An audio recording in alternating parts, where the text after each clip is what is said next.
I'm Corey Johnson, and this is Bloomberg Technology. Coming up, Tesla pops the hood, reporting fourth quarter loss amidst falling vehicle sales. Plus, the British company that's beating Intel in its own semiconductor game. Our exclusive interview with ARM Holdings CEO Simon Segars. And investor concerns over Snapchat's growth trajectory. News from the latest stop in the Snap IPO roadshow.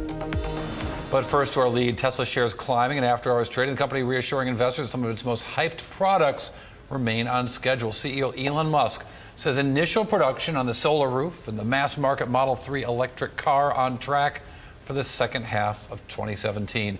And Musk is sticking to his guns, promising to deliver 50,000 vehicles before then in the first half of this year. But the big question, how much of an impact will the acquisition of Solar City have on this newly combined company's bottom line and cash margins?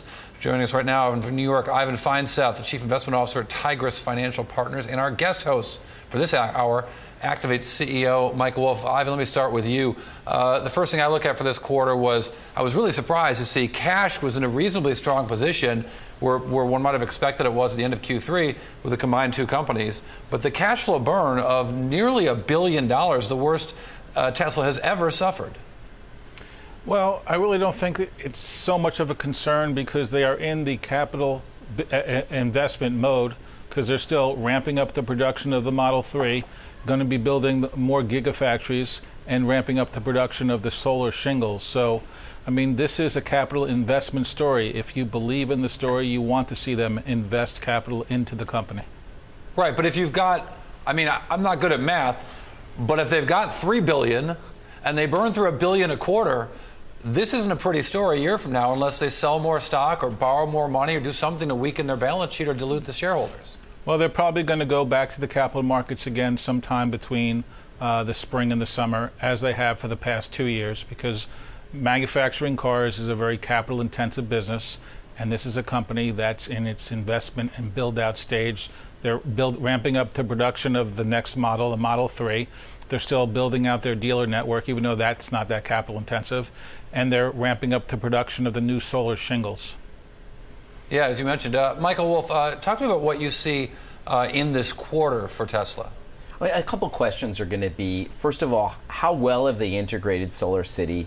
And what are the benefits going to come from the integration with Solar City? Are they going to get out costs? Are they going to be able to sell more of the shingles? And then the second thing is some of the other services that they're talking about, whether it's ride sharing or autopilot, how quickly are those going to roll out? I mean, that is part of what people are looking for, is not just the equipment of moving the metal, but also other services that are going to be internet-based and technology-based. Ivan, what's the biggest risk you think to the stock here? I mean, it's certainly had a great run in the last, if you look at the stock price over the last year, it's not as exciting as it is if you look at the last 6 months or even 3 or 4 months. It's had a fantastic run here. What do you think the preeminent risk is for this business?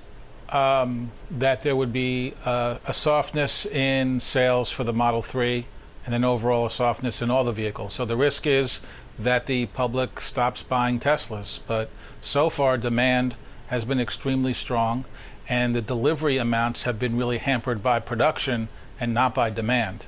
And well, let me push back on that. In the last 7 quarters, 4 of them have seen sequential declines in the revenues from vehicles sold. So it does seem that the Model S still selling, but you don't see, they sold fewer in the fourth quarter than they did in the third quarter, for example. I think the demand and the production is still strong, and I think there's still strong anticipation of the Model 3. The Model 3 will be the game changer for them because it moves them from somewhat of a niche high-end car maker to more of a mainstream car maker, and the number of Model 3s projected will significantly exceed those of the X and S together. All right, I think Michael, the jury's still out as to whether or not they can sell enough Model 3s to become profitable. And so up until now, they've been a luxury car. Going forward, the question is whether or not they can enter into the mass market, especially now that the big automobile makers in the longer term are going to be in this business big time also. Yes, well, I do agree. And to that, they've lost. I'm sorry, Ivan. Yeah, they've lost money on every sale. If they have the same net margins for the Model 3 as they had for the Model S, Michael, I would suggest to you if they make more than one car, making a lot of cars is going to be bad news for them, not good news. No, that math is not correct. They do not lose money on every car. Well, sure they do. If you look at it, it's not like the cars cost they sell for $80,000 and cost $84,000 to make. They have a gross margin of over 22%. So, right, it's a gross margin, but it's not the operating margin. There are other expenses that go with making a car, like R&D, SG&A. Yes, I mean, but that's capital investment. So they're not losing money on the sale of the cars. If you look at the gross margin on sales for the big automakers, for Ford and GM, is that they're trying to get to 10%. The gross margin on the publicly traded retailers like AutoNation is also about 10%. So you put that together, that's 20. Tesla is actually exceeding that because they are both the manufacturer and the retailer. So they have a gross margin on the sale of the car of 22%. The losses are coming from the capital investment that they're investing in the build out of each model line, and now the Model 3 and the build out of Solar City's solar shingles. To play devil's advocate on two aspects, as you mentioned, the model is very different in terms of who owns the dealers. So the gross margin is affected by that. But the operating margins, not the capital investment, but the operating margins, whether it's R&D, whether it's marketing costs, whether it's SG&A, that's why the company has never made a penny. So in fact, it's not profitable. But we can take these accounting discussions to another day. Yes, no, I understand what you're saying. Last question to you, Michael Wolf. Just Michael, when you look at this company, I mean, are you inspired by what the company makes and what they're doing, or are you discouraged by their continued free cash flow losses and operating profit losses as well? I mean, the big concern that anybody should have around this company is whether or not they're going to be able to long-term charge a premium for their vehicles, and whether or not, as they expand production, they're going to have enough margin in each vehicle to make money once they take account of their capital investments as well as their individual production and selling costs. Right. And sorry, Ivan, let me give you the last word. I don't mean to interrupt so much. There's so much to chew on this name. Well, as I'm saying, if they were losing money on the actual sale of the car, where the cost of goods to produce the car was greater than the sale price, that would be bad. But I think it's positive that they are investing in R&D, they are investing in marketing, and they are investing in the factory, and they are investing in the Gigafactory, because the biggest constraint of the electric car is battery technology. And they have invested in a number of technologies, such as battery technology, aluminum welding technology. So if you look at this ramp up, it's not unusual for a company to invest money, especially a capital-intensive business like auto manufacturing, and not make money for a number of years. But the demand there is still strong for the car. I think that there's not going to be really competition for between other electric cars. I think the competition will be between electric cars and gas cars, because still Tesla is not really an electric car. It's a high-performance luxury car that happens to have an electric drivetrain. So I think that people looking at the performance and the luxury and technology features is what's driving the purchase. Ivan Feinstein, thank you very much from Tigris Financial Partners. We appreciate it. And Activate CEO Michael Wolf is going to stay with us because we got lots more to cover today. Michael, glad you're here. All right, well, staying on earnings, HP Inc. reporting sales past the estimates. I guess the analysts were wrong again. Demand for computers and printers help drive the company's growth. Sales up a little bit in extended trading. Revenues up just 3% on a year-over-year basis to under $13 billion for the first quarter. The company also giving a forecast for profit for the current quarter, again in line with analyst estimates. If you take a lot of credit with analyst estimates. All right, coming up, exclusive interview with ARM Holdings CEO Simon Segar's company beating Intel in the semiconductor market. Next, this is Bloomberg.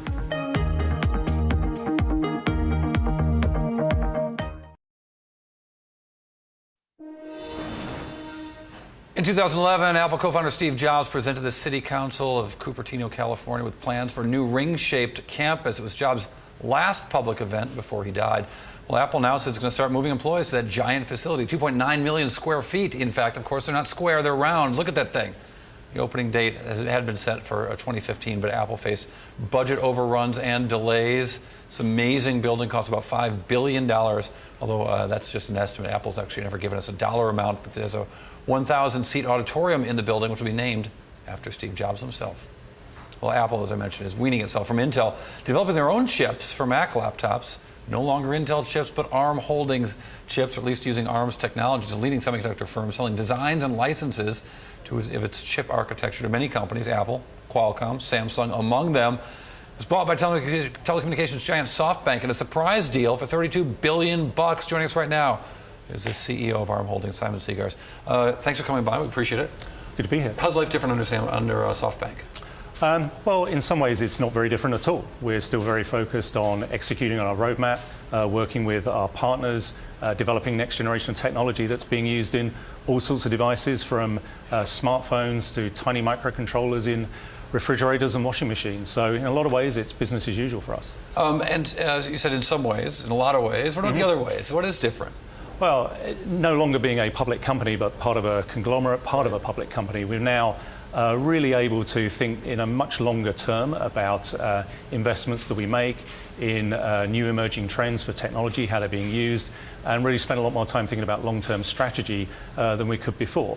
So it's business as usual in terms of execution, but in parallel with that, we're thinking now, decades out in terms of how people will be using technology and what that will mean. SoftBank has announced a big fund, the Vision Fund. It got a lot of attention from President Trump, or President-elect Trump, in fact, took notice of it and maybe even took credit for it.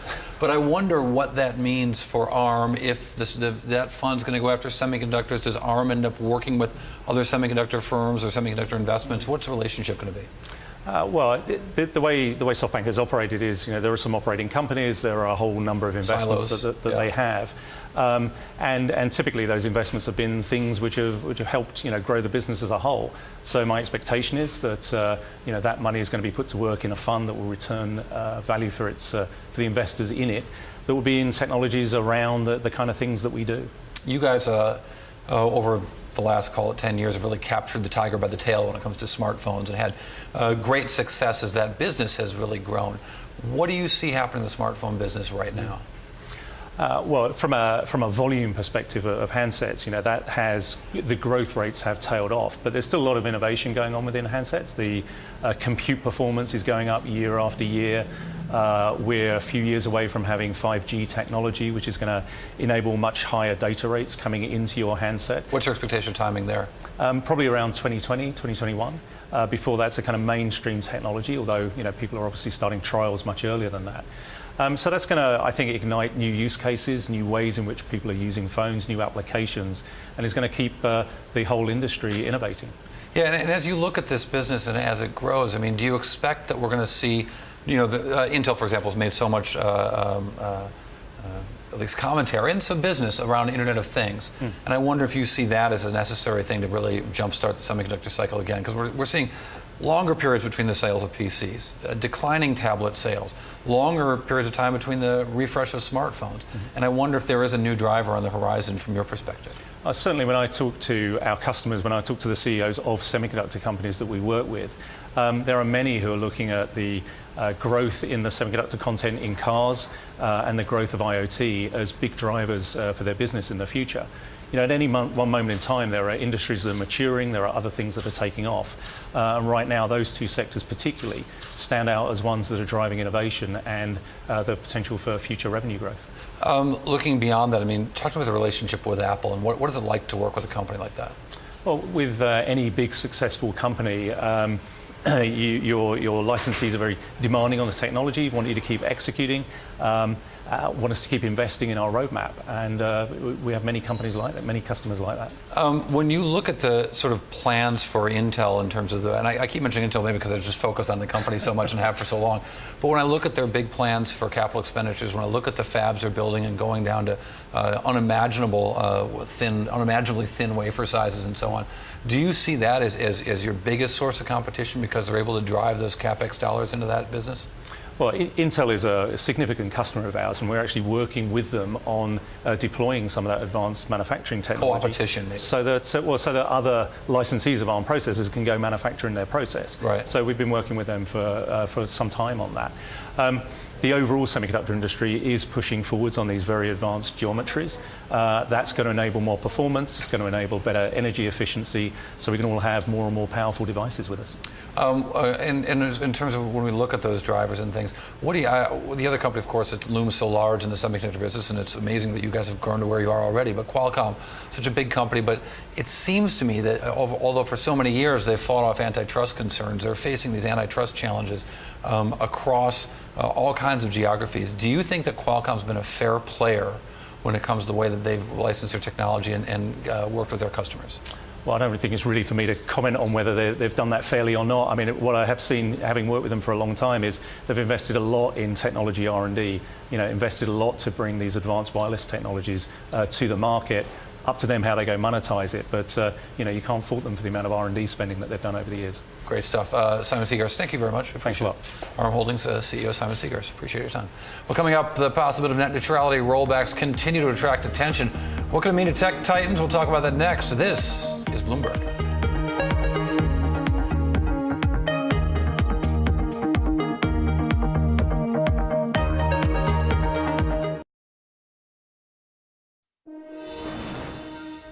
All right, Verizon is thinking about 5G. We were just talking about that. The nation's largest wireless carrier is going to start testing 5G service in 11 markets in the first half of this year. Those faster connections will help Verizon offer internet speeds competitive with cable TV. Now, while 5G isn't expected to be commercially available until 2020, as we just said, Ericsson, Qualcomm, Intel, and ARM, of course, all looking at that business, expected to invest $20 billion in that business. All right, the new Republican majority in the U.S. could mean big changes in standing net neutrality laws. This rule bars internet service providers from slowing or blocking traffic. That net neutrality rule was opposed by FCC's new chairman, Ajit Pai. He's been a longtime critic of the rule. He's been on the show many times talking about that. But the implications are massive, or could be. Activate CEO Michael Wolff still with us. And Michael, I think this is such an interesting issue. Every time we report on this and try to learn more about it, I get inundated with people on Twitter and so on saying, you guys don't know anything about this. You're completely wrong on how this. It's confusing, I think, to a lot of people what this means. So how do you give me your metaphor for idiots like me? I think that the way to think about this is that typically when you have deregulation, it leads to innovation. The irony here is deregulation could actually in a lot of ways squelch innovation. Here's why, which is the ISPs could really throttle back on traffic or charge some of the companies that are coming onto the web. So you would see new companies, like there's a company called NextVR, or some of the new esports providers, as well as even companies like Snap. They wouldn't have made it in an environment where they had to pay to be carried on the pipes of the ISPs. The biggest companies, Netflix and Google and Hulu and others, they can afford to pay. They're well positioned. So this really does put a challenge on innovation in the technology business. What the rich call regulations, the people call protections, right? I mean, that's sort of they're different sides of the same coin. And I wonder, when you look at these rules, it's almost as if you're comparing it. We might as well stick with the highway metaphor. The width of the road, actually, standardization there does help innovation. And it sounds like you're saying the same thing is true in terms of even access or free access to the pipes. But doesn't that put a burden, therefore, on the provider of the pipes, of the ISPs, of the Verizons and AT&Ts of the world? The providers of the pipes, they have the opportunity, first of all, to sell other services. They have been able to increase their pricing. They're able to provide more bandwidth. And so the challenge is really going to be, can they keep up with expanding bandwidth, and can they do so in a way that maintains a free and open internet? Interestingly, the largest technology companies who really don't have anything to worry about are also for net neutrality. They're against any changes because they want to see innovation. So ultimately, there's one thing that the legislation will say, which is you can charge everybody. The other side of it is what the ISPs are actually going to do. And I actually believe the ISPs are not going to try to throttle traffic or not going to try to charge companies, because they have a vested interest in there also being a lot of innovation. They don't want to just bet on the companies that are the most important companies today on the internet. They also want to be open to the next wave of companies. 20 seconds here. Is this conversation academic because you're going to have Republican control over the FCC, whether we like it or not? I don't think it's academic, because I really think it comes down to not what the legislation is going to say, but what companies, the ISPs and the largest companies and the smallest companies, are going to be able to do. All right, Michael Wolff. Michael Wolff is the Activate CEO. He's also our friend who's going to stay with us for the rest of the show. We appreciate that. We are just moments away from the start of Tesla's latest earnings call. What's Elon Musk going to say? We'll tell you in just a little bit. And also, even a command on the Bloomberg terminal called TV Go. You hit TV Go, and there pops up what's live on Bloomberg TV. You can watch us live, of course, but you can also go back and see previous interviews and dive into any of the securities or Bloomberg functions we talk about on the show. You can become part of the conversation by sending us instant messages during the show. Distract me, hit me up, IB me if you've got a Bloomberg terminal, and you can check out TV Go. This is Bloomberg.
This is Bloomberg Technology. I'm Corey Johnson, and Tesla shares trading up an after-hours earnings call just getting underway, but CEO Elon Musk is promising that the much-hyped mass-market Model 3 is on track, not just for initial production in July, but for volume production in September. That's right, Q3. But let's focus on the solar side of the business. It's the first earnings report that includes the impact of the Solar City acquisition. Bloomberg News energy reporter Mark Chidek joins us right now. Michael Wolff is still with us. Mark, the Solar City was appropriately named solar because it was going nuclear in terms of burning through cash. What's the impact now that these companies, both these cash burners, are together? Well, it seems like what Tesla is saying in their latest report is that they're really focused now on trying to get Solar City cash flow positive. Solar City said that before, and the cash flow burn got worse. Yes, well, what they claim now is that the solar unit contributed $77 million to Tesla's bottom line for the quarter. What they're really trying to do now... $77 million in terms of operating profit? No, just in cash. In cash, yeah. Okay. I mean, I think what they really want to do is they want to get the cost down significantly because they see a lot of headwinds in the solar installation business. Utilities are pushing back in terms of offering incentives. A tax incentive that the federal government is offering is going to roll off in a couple years. So Solar City is sort of preparing for those losses of incentives. Yeah, Michael Wolff, when you look at a sector like this where you've seen every company left, right, and center face plant, yes. It was surprising to see an acquisition, especially when the CEO of the acquiring company is the largest shareholder of the acquired company. It was a shotgun marriage in a lot of ways. I mean, the fundamental question about Solar City is one of price versus performance, which is, can these solar shingles, do they perform better than other solar panels, and can the same type of shingle be produced much cheaper somewhere else, like in China? We've already seen China take the lead on producing inexpensive solar panels. So from my perspective, the question is whether or not, the existential question is whether or not this company continues to have a superior product that people will pay for. Well, indeed, and you know, when someone's willing to sell you $1 for 50 cents, it's good to be the buyer. It's not always so good to be the seller. Michael, do you have solar in your home back east? No, I don't. Because I put solar on my house that I built here in the Bay Area because it was so cheap and there were so many fantastic subsidies available. But to that point, Mark, I mean, the subsidies might not be as available under a Trump administration. No, I mean, that's a little unclear. I mean, some people think that the subsidies that remain now at the federal level will stay there because they eventually roll off over time. But at the state level, you're seeing a lot of pushback from utilities offering subsidies to folks who want to get rooftop solar on their homes. And to that, you know, I mentioned all that happening to the entire sector. Can Tesla change its business model? I mean, it's the same management, right? I think what they're trying to do is really focus on going from a model where they lease solar systems and they get this revenue drip over time to where they sell a system for cash, and that gives them a lot more revenue up front. So they talked a bit about that in their earnings release this afternoon, that they're transitioning to that sort of model. They doubled percentage-wise the number of solar systems they sold for cash for the quarter. I should point out some breaking news here on Tesla. Mike, I want to get your reaction to it without specifics, but the CFO of Tesla apparently is leaving at this critical time for the company. CFO Jason Wheeler leaving Tesla. Former CFO is going to come back. Jajip Athua is going to return as CFO. We don't know how long. But that's a big change here, Michael. When a CFO leads a company, it's going from a critical position where it's making 50,000 cars to expected to make 5 or 10 times that I shouldn't say 10, well, about 10 times that over the next couple of years. That's a pretty big change. What's your reaction? I don't know the specifics, but a lot of time what it really means is tightening up operating performance and specifically focusing on margins. And usually that is one of the reasons why people make this change of a CFO, especially when you're going back to the previous CFO. So I think we're going to see, this is what the earlier conversations have been today about, which is margins. Can these guys, are these guys going to lose money on every car that they sell? Or is this going to be a business where they truly are able to charge a premium and earn money? Right. Obviously, they haven't made a dime yet, but we wish them luck. Activate CEO Michael Wolf staying with us, and Mark Chidiak, thank you very much. Appreciate your walking all the way over, across from the newsroom, over here to the TV set. Hard work indeed. All right, also out with earnings after the bell. Fitbit, revenue for the struggling wearables maker was down 19% year over year. Shares trading up. I don't know what that means, but in after hours, actually, it looks like now they've turned down. Selena Wang joins us right now. She covers Fitbit for us for Bloomberg. Michael Wolf's still with us, even though I just thanked him and like I was getting rid of him. Selena, tell me about the quarter. I haven't looked at it yet. What does it say? Corey, as you mentioned, the shares are a little changed. That's because Fitbit already dropped the bomb earlier last month when they pre-announced that they were going to miss earnings. They were going to be cutting 6% of the workforce. But as you said, revenue dropped almost 20%. They already had the bar set very low, but even then they barely met those very low expectations and missed on some metrics as well. And their outlook also was not pretty. Yeah, big decline in sales here, but they still seem to command a lot of market share. Activate CEO Michael Wolf. When you see a company like this that is sales down, absolutely, but margins are still very strong, even though they're consumer electronics. Competitors are leaving the space, maybe leaving them a little more runway. And I wonder what you make of that when you look at this business with declining revenues, but sustainable margins and competitors falling away. Well, first of all, the product is superior because it's simple, and people want to use it because it's simple. Second of all, like every other consumer electronics company, they need a next wave of innovation. And so when they come out with a new product, they give consumers a signal that it's time to buy. So I do expect, as the other competitors have gone away, as the more expensive wearables are really not as interesting to consumers, I think this company is going to continue to grow and go back to a growth trajectory. Selena, what's how are they feeling on the call? Are you sensing that optimism? Mm-hmm. You know, the call is still ongoing. James Park is obviously optimistic as ever. He's saying that they're going to be looking to new form factors. As Michael mentioned, they really need to innovate, come out with new products. Even though their product is simple, I think that in Q4 it really showed that consumers are looking for something that's a bit more sophisticated. And that's why they're focused on integrating some of their acquisitions of Pebble, Vector Smartwatch, and Coin so that they can come out with a new product to generate more demand. Another interesting part was James Park again emphasized his push for his digital health strategy. They want to continue to integrate into the healthcare community. He gave an example of their data feeding into one of Medtronic's glucose monitors so that that data is being directly integrated into that. And he definitely wants to get more revenue from those types of partnerships. Right. James Park, of course, is CEO of Fitbit. We couldn't be more sophisticated because we've got Michael Wolf, we've got Selena Wang. That's pretty sophisticated right there. Thank you, guys. We appreciate it. Pleasure. All right, I should also mention Square out with earnings after the bell. The company topped sales estimates for the fourth quarter. Our own Selena Wang will be sitting down with the Square CFO tomorrow. Sarah Fryer, not our Sarah Fryer, but Square's Sarah Fryer. That's happening on Thursday. You can catch it right here on Bloomberg Technology.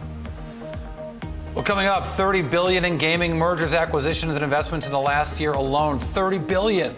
So what do we expect from that industry in 2017? We're going to dig into the gaming investment space. This is Bloomberg.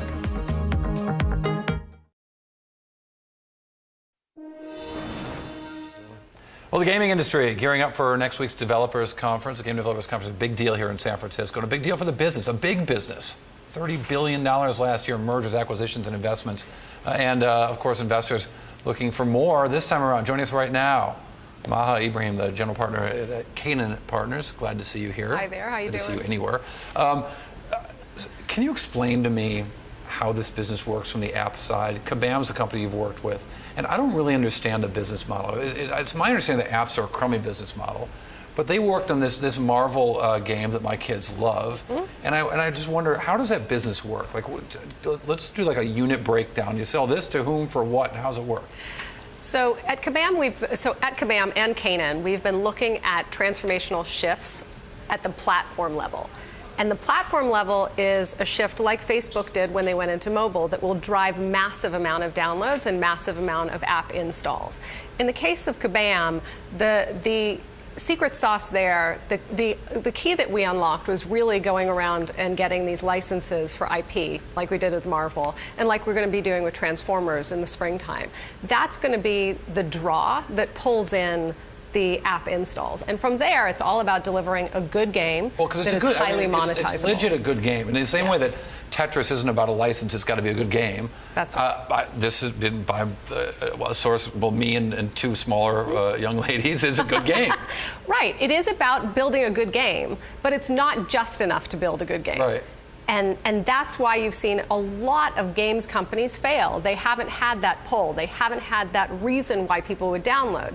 At the same time, it's a good game that has longevity to it, that there are multiple levels within the game that keep people coming back and coming back and coming back. So it's about the initial install, and it's about the longevity. All right, so you get the install, they love the Wolverine, they love the Hulk, they download the game. But there's a license fee there, and that license fee surely is not small. There are no dopes over there at Marvel. But I wonder, again, back to the unit cost. Like, where are the economics in this? Where's the revenue come from? How's the repeat revenue happen?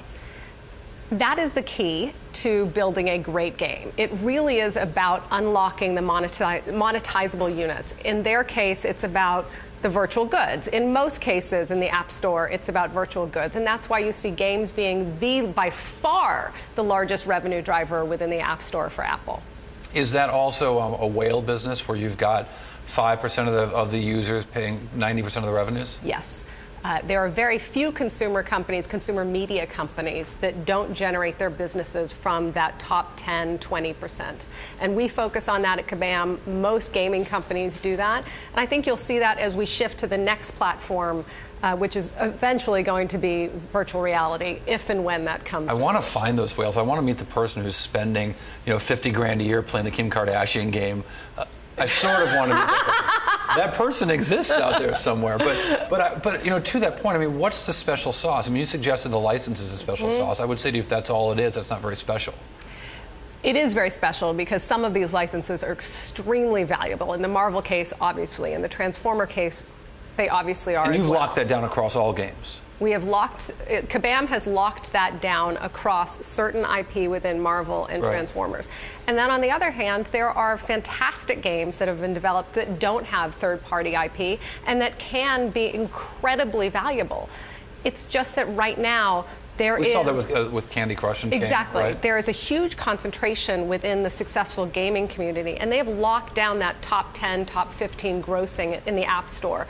It is very difficult to penetrate that now because games are such a competitive ad sales market. It's just highly, highly expensive to buy those installs now. So from your role as a venture capitalist, you find these guys, you make investments with them, you help them grow the company, you help them not screw it up, hopefully, or inspire the genius that they come with it naturally.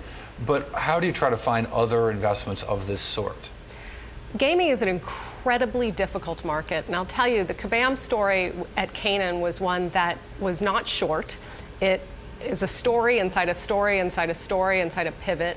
The relationship with the entrepreneur was incredibly important. That level of trust that we had with the entrepreneur, with Kevin Chu, the CEO, whom you've had on many times, was frankly a key part in continuing on with the company until they reached that success point, which they did.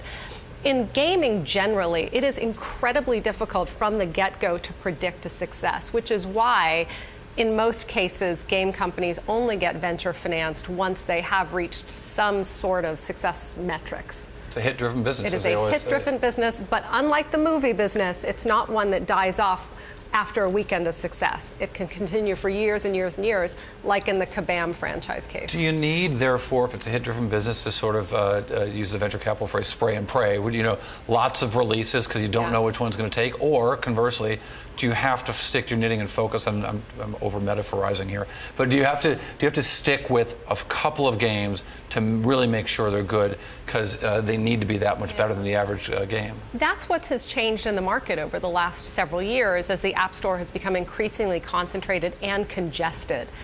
Really, you need those big, heavy franchises, those Marvels, those Candy Crushes, any of the ones in the top 10. They've stayed in the top. Whatever. They've stayed in the top 10 for years now. So it really is about building the mega hit, not assuming that you can build 10 okay hits, because you can't afford anymore to. It's really quick. Is that because development costs have gotten so high? It's because development costs have gotten high. It's because install costs have gotten high. Right. And that's why the leverage of the third-party IP can come into play. It can artificially bump you up in terms of the app installs because that property, the Marvel property, the Transformers property, is so exciting for users. Which in install cost suggests marketing. Marketing is why whatever you're doing on your phone, you're getting a hit up for ads, for games. Great stuff. Maha Ibrahim, always a pleasure, from Kane & Partners. All right, coming up, Snap continues its roadshow looking to make the case to investors that its stock's a good bet despite the valuation. How's the street reacting? We'll tell you. This is Bloomberg.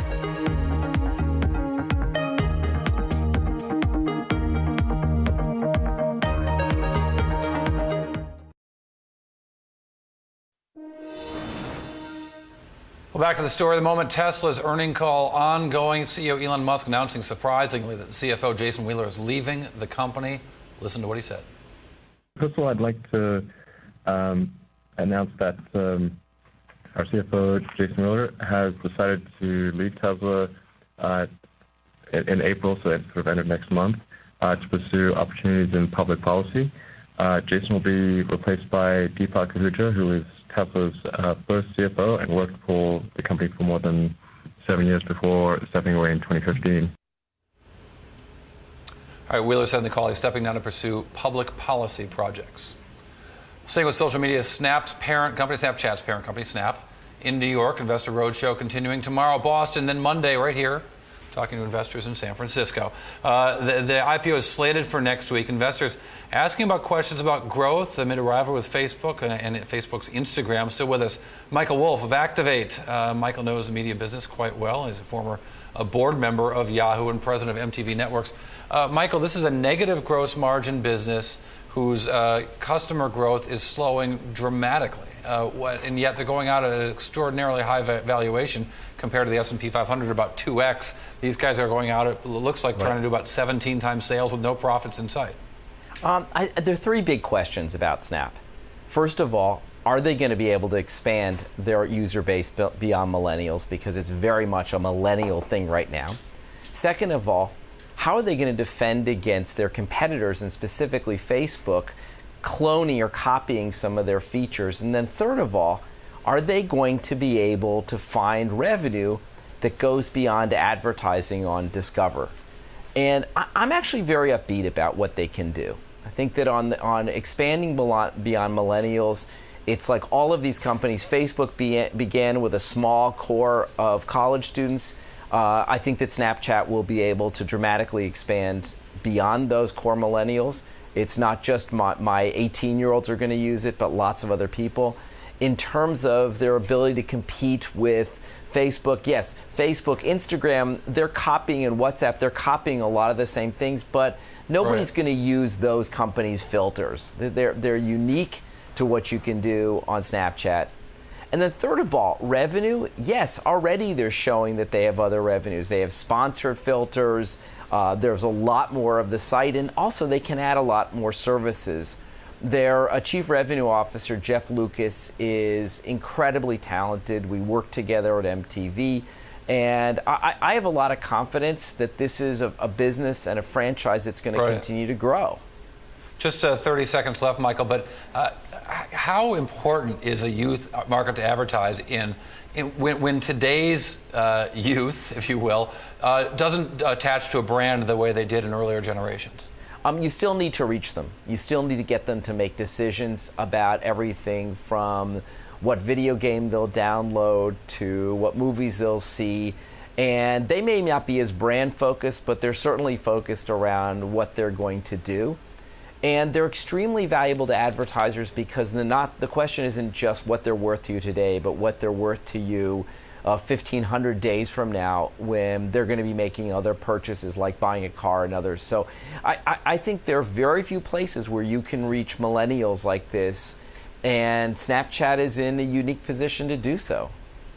Michael Wolff, thank you very much. Michael Wolff is the CEO of Activate and was with us a whole hour, and I, for one, am grateful. Thank you. Great to be here. All right, one last thing. Sticking with social media, Instagram announcing another update. The photo sharing social network will let users put multiple photos and videos on a single post. The feature essentially creates something like a slideshow, or I don't know, just a bunch of pictures that go in a single post. Kind of like stories, a little different from stories. Kind of like Snapchat, a little different from Snapchat. That's just kind of this new feature from Instagram. So check me out on the gram. It's Corey John. I'm at Corey TV on Twitter as well. And tomorrow, you got to check out Sarah Fryer, the Square CFO, on Bloomberg Technology. This is Bloomberg.